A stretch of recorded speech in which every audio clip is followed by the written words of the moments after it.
마태복음 5장 43절에서 48절. 네, 준비가 되신 줄 알고 읽겠습니다.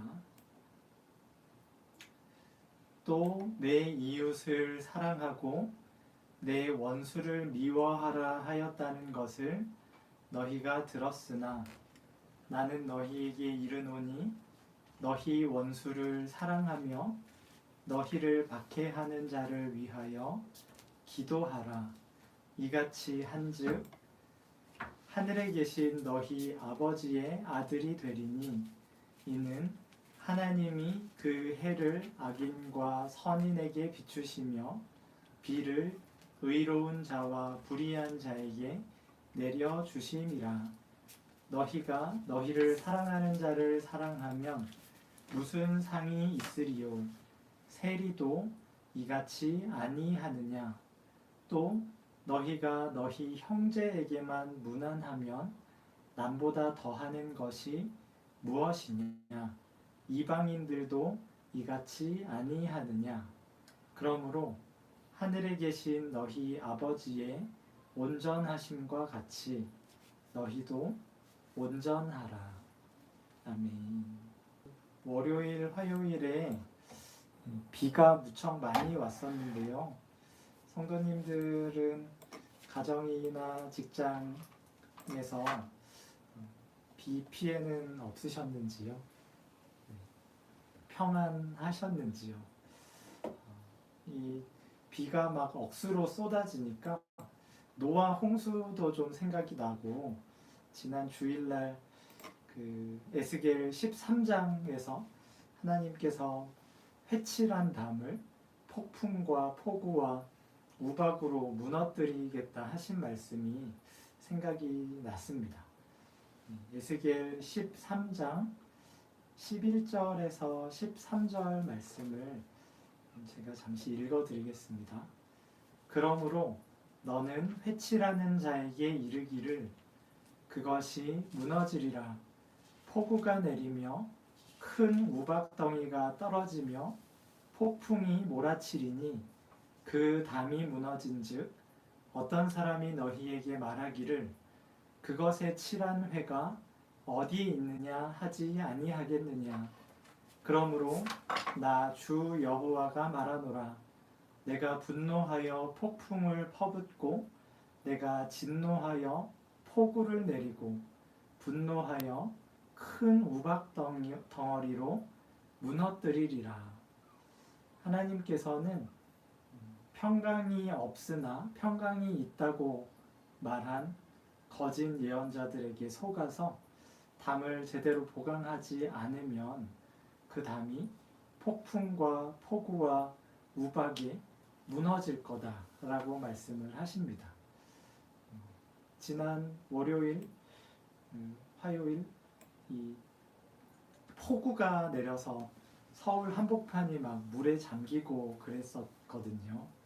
근데 뉴스에 보니까 어떤 빌딩은 막 사람 키만 한 이런 방수벽을 설치를 해서 비 피해를 받지를 않았다고 하더라고요. 그 빌딩 밖에는 막 물이 차올라서 자동차가 둥둥 떠다니고 그러고 있는데 빌딩은 담을 든든하게 쌓아서 물이 새어 들어오지 않는 모습을 보니까 이게 담을 제대로 쌓는 것이 정말 중요하구나, 이런 생각이 들었습니다. 이 사진, 그게 아마 한 10년 전 사진이었던 것 같은데, 그 어떤 사람이 그 담 너머에서 물이 막 넘실넘실 거리는 거를 평안하게 지켜보는 사진을 봤거든요. 이런 평강은 하나님과 바른 관계 안에 있을 때 누릴 수가 있습니다. 하나님과 바른 관계를 맺고 있을 때 우리는 하나님의 말씀에 순종하게 됩니다. 구원을 받기 위한 자격 요건을 갖추기 위해서 순종하는 것이 아닙니다. 아무 공로 없이 큰 구원을 받았기 때문에 순종하는 것입니다. 이때의 순종은 하기 싫은데 억지로 하는 순종이 아닙니다. 너무나 큰 은혜를 받았기 때문에 기쁨과 감격 가운데 자발적으로 하는 순종입니다. 예수님은 이러한 순종의 수준으로 하늘에 계신 너희 아버지의 온전하심 같이 이의 수준을 요구하십니다. 오늘 본문인 마태복음 5장 48절에 예수님께서 이렇게 말씀하십니다. 그러므로 하늘에 계신 너희 아버지의 온전하심과 같이 너희도 온전하라. 여기에서 예수님께서 말씀하시는 하늘에 계신 너희 아버지의 온전하심, 이 뜻하는 바가 무엇일까요? 마태복음 5장 44절에 예수님께서 이렇게 말씀을 하십니다. 나는 너희에게 이르노니 너희 원수를 사랑하며 너희를 박해하는 자를 위하여 기도하라. 이렇게 말씀을 하셨습니다.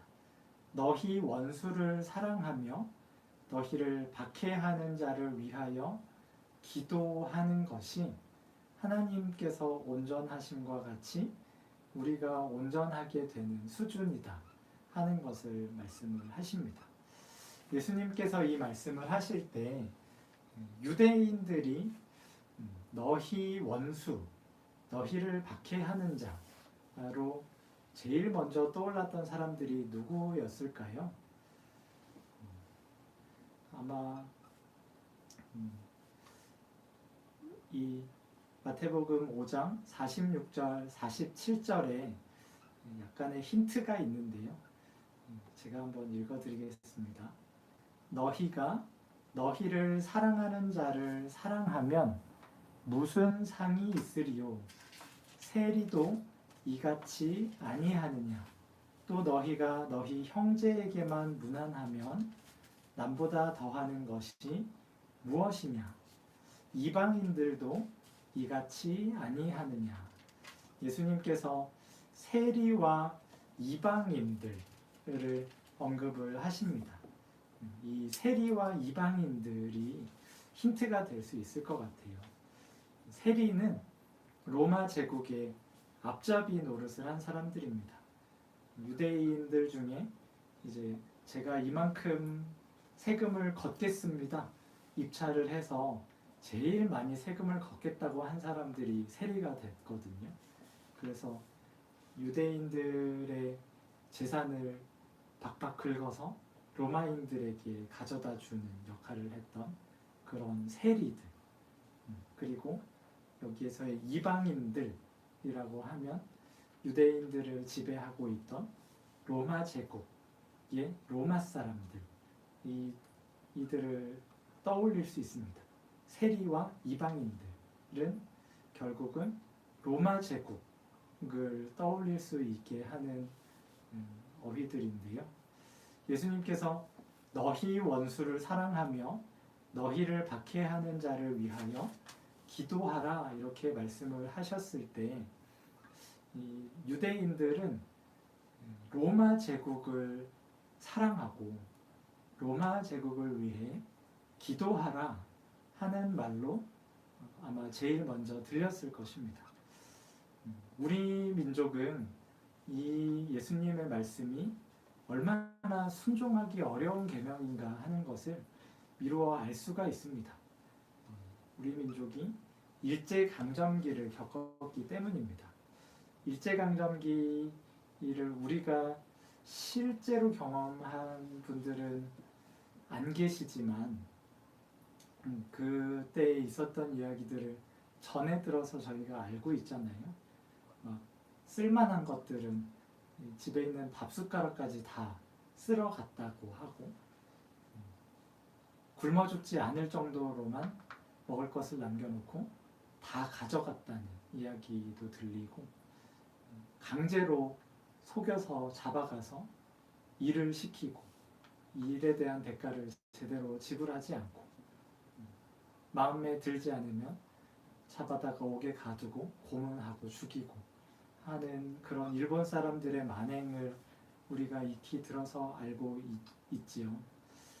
그런데 그 일제강점기를 겪고 있는 우리나라 사람들에게 일본 사람들을 사랑하고 일본 사람들을 위해서 기도해라 라고 말씀하시는 것과 같은 말씀을 예수님께서 지금 유대인들에게 하시는 것입니다. 지금 한창 일본의 수탈을 당하고 있는 우리나라 사람에게 일본 사람을 위해 기도하십시오, 일본 사람을 사랑하십시오 라고 하면 말이 안 되는 명령이죠. 친일파가 돼서 일본에게 충성하는 변절자가 되면 모르지만 한국 사람으로서는 도저히 따를 수 없는 명령입니다.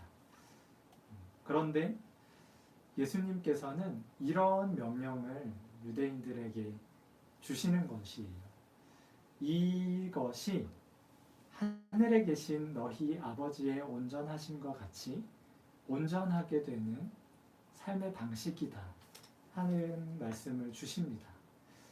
그러면서 그것이 왜 그러한가 하는 말씀을 이제 하늘에 계신 아버지가 악인과 선인, 의로운 자와 불의한 자에게 어떻게 대하셨는지를 설명하시면서 말씀을 해주십니다. 45절 말씀을 보면 마태복음 45장 45절 말씀에 이렇게 말씀하십니다. 이같이 한즉 하늘에 계신 너희 아버지의 아들이 되리니 이는 하나님이 그 해를 악인과 선인에게 비추시며 비를 의로운 자와 불의한 자에게 내려주심이라. 하나님께서 악인이나 선인이나 차별 없이 하나님의 해를 비추어 주신다. 그리고 의로운 자와 불의한 자에게 차별 없이 비를 내려주신다 하는 것을 언급을 하시면서 하늘 아버지의 자녀인 우리 역시 우리의 이웃만 아니라 우리의 원수도, 우리를 박해하는 자도 사랑하고 위하여 기도하는 것이 마땅하다라고 설명을 하십니다. 하나님이야 이렇게 너그러우실 수 있죠. 악인이나 선인이나 의로운 자나 불의한 자나 하나님께 해코지할 수 있는 사람이 없잖아요. 그렇기 때문에 하나님은 이들에게 너그럽게 은혜를 베풀어 주시는 게 가능하실 것 같은데 우리는 좀 하나님과 입장이 다르지 않습니까? 우리는 우리의 원수, 우리를 박해하는 자에게 손해를 입을 수가 있고 그 손해가 심지어는 생명을 잃는 것이 될 수도 있으니까요. 그런데 하나님께서는 왜 우리에게 하나님께서 자비로우신 것처럼 우리도 자비로워야 한다라고 말씀하시는 걸까요? 하나님께서 우리가 처한 사정을 잘 모르셔서 이렇게 명하실 리는 없죠. 우리가 처한 사정을 우리가 모르기 때문에 하나님께서 우리가 처한 사정을 알게 하시려고 이렇게 명하시는 것입니다. 마태복음 10장 28절 말씀에 예수님께서 이렇게 제자들에게 가르치시는데요. 성경이 있으신 분들은 마태복음 10장 28절 몇 장만 넘기시면 되니까 찾으실 수 있는 분은 함께 찾아보시죠. 마태복음 10장 28절에 예수님께서 이렇게 말씀하십니다. 몸은 죽여도 영혼은 능히 죽이지 못하는 자들을 두려워하지 말고 오직 몸과 영혼을 능히 지옥에 멸하실 수 있는 일을 두려워하라. 예수님께서 이렇게 말씀을 하셨습니다. 몸은 죽여도 영혼은 능히 죽이지 못하는 자들, 이들이 바로 우리의 원수, 우리를 박해하는 자들입니다. 예수님께서 그들을 두려워하지 말라라고 말씀을 하십니다. 이렇게 말씀하시는 이유는 하늘에 계신 우리 아버지께서 우리의 영혼을 보호하시고 책임지시기 때문입니다. 우리의 몸이 불의의 공격과 박해로 죽음에 이르게 된다고 해도 하나님은 능히 우리의 죽은 몸을 영원히 죽지 않는 몸으로 다시 살리실 수 있는 분이시라는 것을 전제로 말씀을 하시는 것입니다. 우리가 죽음 이후에 아무것도 없다, 죽으면 끝이다 라고 믿는 이방인이라면 원수를 사랑하고 박해하는 자를 위해서 기도하는 것은 전혀 불가능한 일입니다. 그러나 우리가 하나님께서 책임지시는 하나님의 자녀다 하는 사실을 믿으면 원수를 사랑하고 박해하는 자를 위해서 기도할 수가 있습니다. 우리의 몸이 죽을 수 있지만 우리의 영혼은 죽지 않을 것이고 하나님께서 마지막 날에 우리의 몸과 영혼을 영원히 죽지 않는 모습으로 살려 주실 것이기 때문입니다. 여기까지만 생각하면 우리가 사랑할 수 있고 기도할 수 있다 하는 것은 이해를 할 수가 있습니다. 우리의 몸은 죽어도 우리의 영혼은 죽지 않을 것이니까 우리의 몸이 우리의 영혼과 함께 죽지 않을 몸으로 다시 살려주실 것을 하나님 아버지께서 약속하셨으니까 우리의 원수를 사랑할 수 있고 우리를 박해하는 자를 위해 기도하는 것이 가능하다 하는 것은 우리가 받아들일 수 있을 것 같습니다. 그런데 그것이 가능하다 하는 것이 그것을 꼭 해야 한다 라고 이어지지는 않습니다. 할 수 있다고 꼭 해야 하는 거는 아니잖아요. 그런데 왜 예수님은 우리가 원수를 사랑해야 하고 박해하는 자를 위해서 기도해야 한다 라고 말씀하시는 것일까요? 우리가 하나님의 자녀다 라는 현재 우리의 신분만 생각한다면 원수를 사랑하라 하는 계명을 우리가 따라야 하는 어떤 의무감, 어떤 책임감 이런 것이 좀 다소 부족하게 느껴질 수가 있습니다. 그러나 우리가 하나님의 자녀로 부름받기 전에 어떤 형편에 있었는지를 생각하면 원수를 사랑하라 라고 하신 이 계명이 얼마나 은혜로운 사랑의 초대인가 하는 것을 알 수 있게 됩니다. 골로새서 1장 21절 22절에 사도 바울이 골로새 교회에 이렇게 편지합니다. 전에 악한 행실로 멀리 떠나 마음으로 원수가 되었던 너희를 이제는 그의 육체의 죽음으로 말미암아 화목하게 하사 너희를 거룩하고 흠 없고 책망할 것이 없는 자로 그 앞에 세우고자 하셨으니. 전에 하나님의 자녀인 우리가 전에 하나님의 원수였습니다. 하나님께서 원수를 사랑하지 않으셨다면 우리는 심판과 형벌을 피할 길이 없는 형편에 있었습니다. 그러나 하나님께서 친히 원수인 우리를 사랑하셔서 아들을 이 땅에 보내셨습니다. 그래서 우리와 같은 육체를 입게 하셨고 그 육체에 우리의 모든 죄를 다 짊어지게 하셨습니다. 그리고 우리의 모든 죄를 다 짊어지신 하나님의 아들 예수님께서 십자가에서 죽으심으로 우리의 죄값이 다 치러지게 하셨습니다. 그래서 우리가 하나님 앞에서 거룩하고 흠 없고 책망할 것이 없는 자로 서게 해 주셨습니다. 하나님께서 원수를 사랑하셔서 하나님의 원수인 우리가 하나님의 자녀가 되었습니다.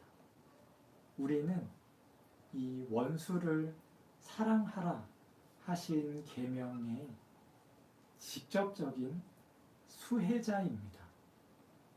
원수를 사랑하라 하신 그 명령에 우리가 그 사랑을 받은 자로서 우리가 원수를 사랑하는 것이 너무나마 마땅한 일이 되는 것입니다.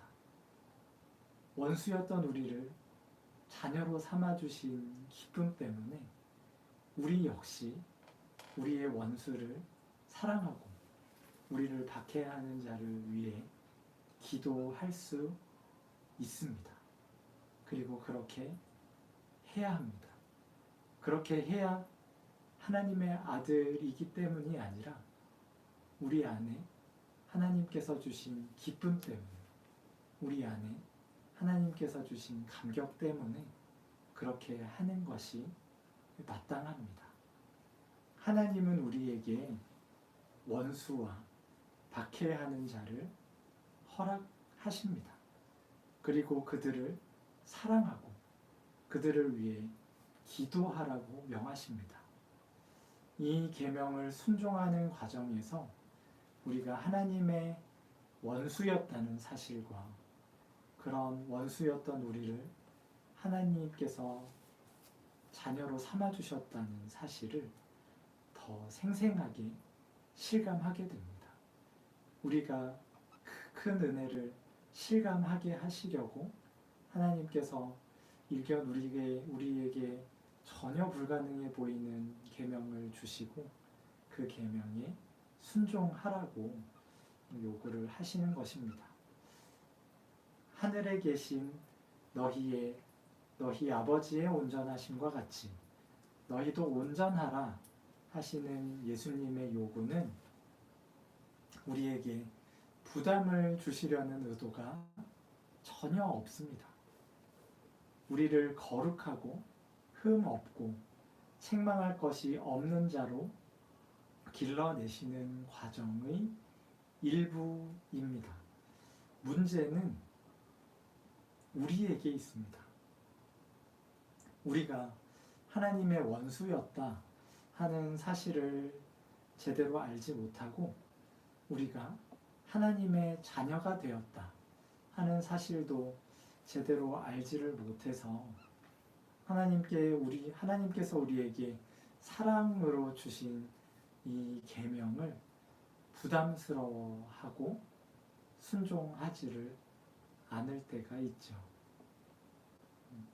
이렇게 하나님께서 사랑으로 명해 주신 이 계명을 우리가 부담스러워하고 거역하면서 그것은 다 덮어놓고 나는 하나님과 관계가 좋다고 나는 회개할 것이 없는 사람이라고 그렇게 스스로에게 거짓 예언을 하면서 스스로를 속이고 육신을 쫓아서 살아가는 때가 많이 있습니다. 성도 여러분, 우리가 거짓에 속기가 쉽고 착각에 빠지기 쉬운 존재라는 것을 기억해야겠습니다. 우리는 너무나 쉽게 거짓에 속고 너무나 쉽게 착각에 빠집니다. 하나님께서 주신 계명 앞에서 하나님과 내가 지금 어떤 관계에 있는가 하는 것을 확인할 수가 있습니다. 계명을 들었을 때 그 계명이 사랑의 부르심으로 느껴지고 그 계명을 지키는 것이 너무나 기쁘고 당연한 일로 여겨진다면 하나님과의 관계가 바른 것이겠지요. 반대로 하나님께서 주신 계명이 부담스럽고 이런 계명은 나에게 주지 않으셨으면 좋겠고 이런 것은 도무지 내 힘으로는 지킬 수가 없는 것이다 라고 느껴진다면 그것은 하나님과 관계가 바르지 못한 것입니다. 지금 내가 하나님과 어떤 관계에 있는가 하는 것을 가능하면 자주, 가능하면 깊이 돌아보려는 노력이 필요합니다. 조금만 생각하면 관계가 무척 어그러져 있구나 하는 것을 발견하시게 될 것입니다. 하나님과 이 관계가 어그러져 있구나 하는 것을 발견하는 것이 무척 고통스러운 일이지요. 하나님의 진노와 저주, 심판, 형벌 이런 것들의 대상이다 하는 사실을 실감하고 그것 때문에 마음을 찢고 탄식하고 애통하는 것은 무척이나 고통스러운 일입니다. 그러나 그것은 하나님과 바른 관계를 맺기 위해서 우리가 반드시 거쳐야 하는 과정입니다. 이러한 과정을 거치지 않고서는 하나님과 바른 관계를 맺을 수가 없습니다.